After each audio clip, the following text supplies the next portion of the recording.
Howdy, this is Sailor the Piper Man, Piper the Sailor Man. It's about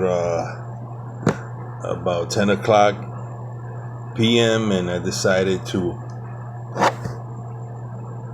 I guess you call it video log, right? I don't know what they call it, but I'm just putting this down because today I was thinking about various things and about writing an ebook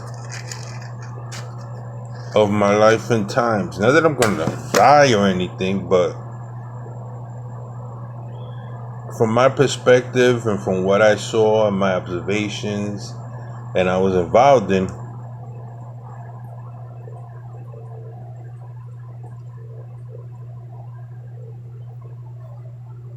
and for those that were not around and want to know what it was like, and I want to talk about the cigar boom of the 90s. They might not even have known there was a cigar boom and a pipe boom, and it was a wonderful, if I can say, for me, a classic era in pipe history. Well, you might be asking, well, how did it begin? Well, as far as I'm concerned, it began around the mid 80s. There were a couple of films that came out in Hollywood that impacted.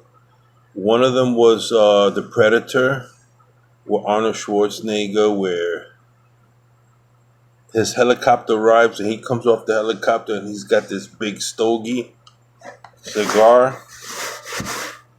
It was the era of the macho hero action figure worship.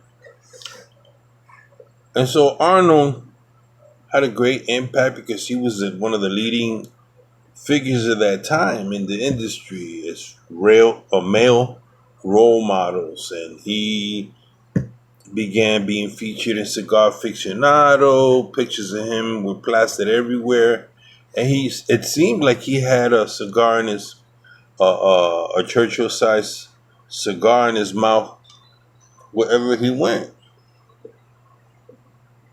So if you were in your late teens and 20, you thought it was cool, being an action hero, and you want to role play, and guys began cutting their hair like Arnold Schwarzenegger, working out, pumping iron. That had an effect in the conscience of the American public. Then you had in sports. You can watch all the films in sports. What happened at the end when a basketball team won a championship? There would always be a shot of Auerbach smoking a cigar, celebrating with a cigar. Red Auerbach from Boston Celtics, when Larry Bird, Magic Johnson area. You'll notice that in a lot of the shots, you find them smoking cigars. You find Magic Johnson with a cigar. You find the bad boys from Detroit smoking cigars. You find that finally Michael Jordan having a cigar in his mouth. Then Cigar Aficionado magazine took off. They featured Arnold. They featured people in the celebrities. Michael Jordan was one of them. And so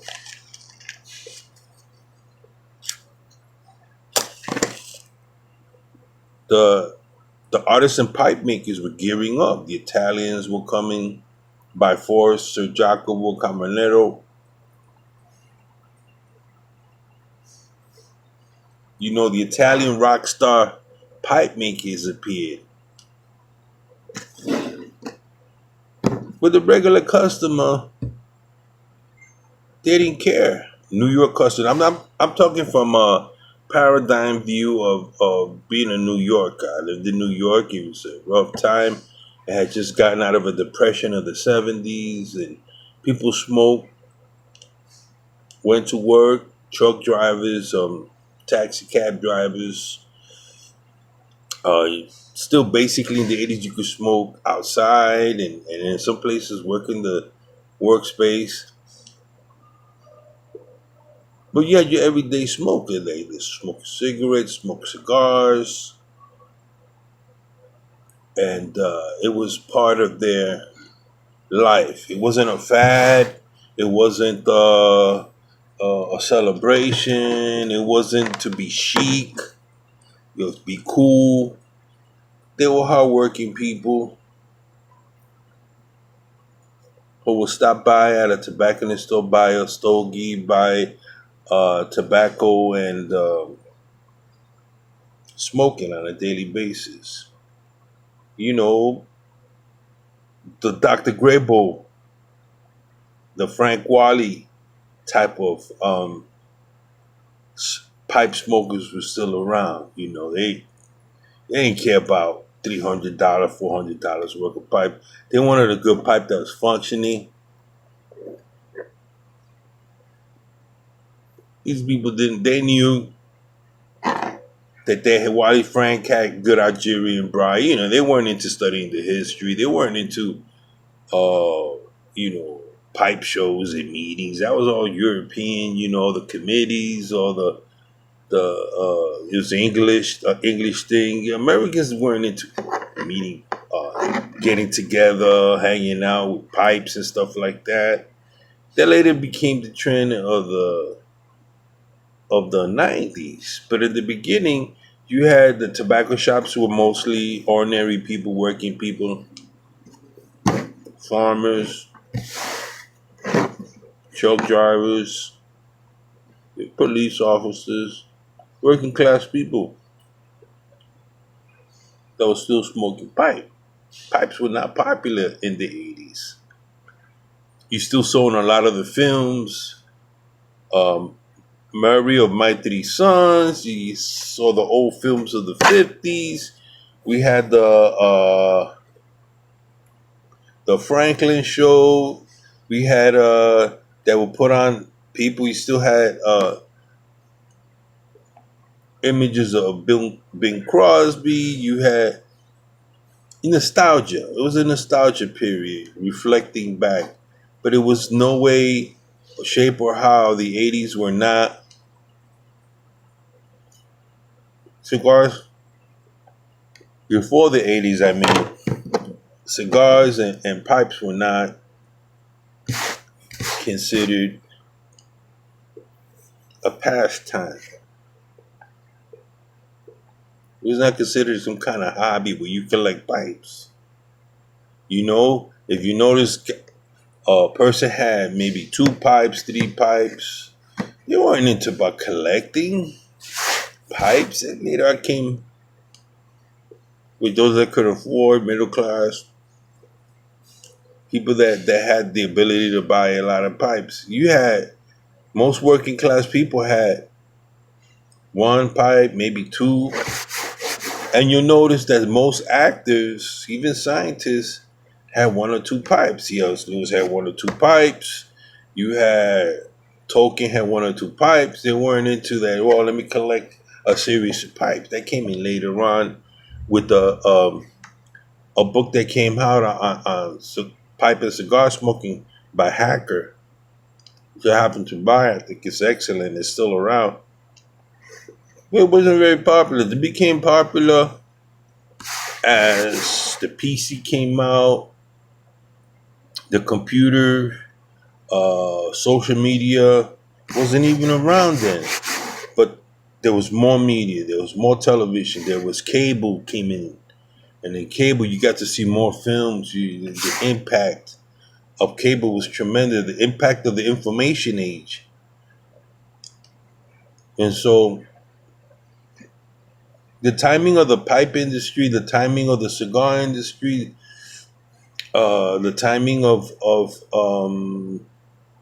the various forces coming together to meet And I have to say, Marvin Shankin, with his cigar ratings, had a great impact on yuppies and people now that were the byproduct of parents that were hippie. They were college graduates, and they had a sense of themselves, and were now working in middle management jobs.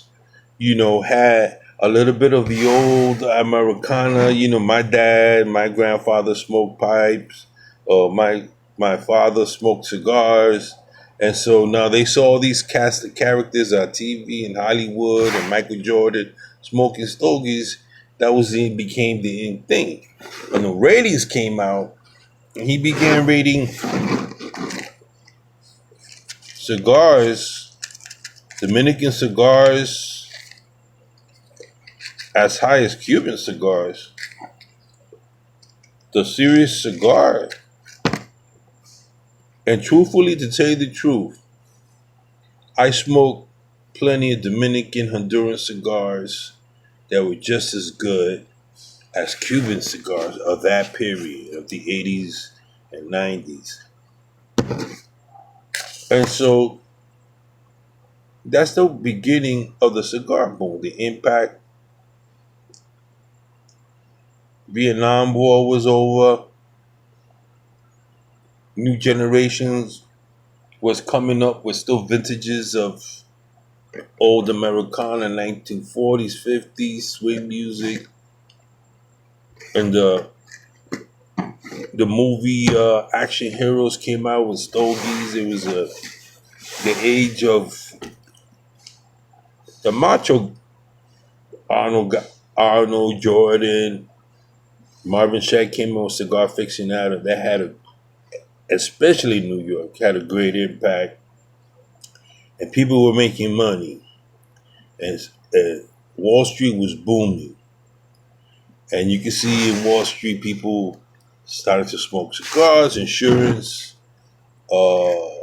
sales reps from insurance companies coming in buying cigars. They wanted to be in the thing.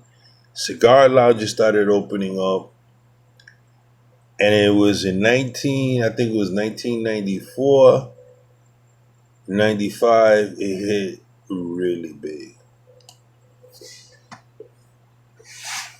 New York was getting a sense of itself. The Yankees had turned the corner, were winning.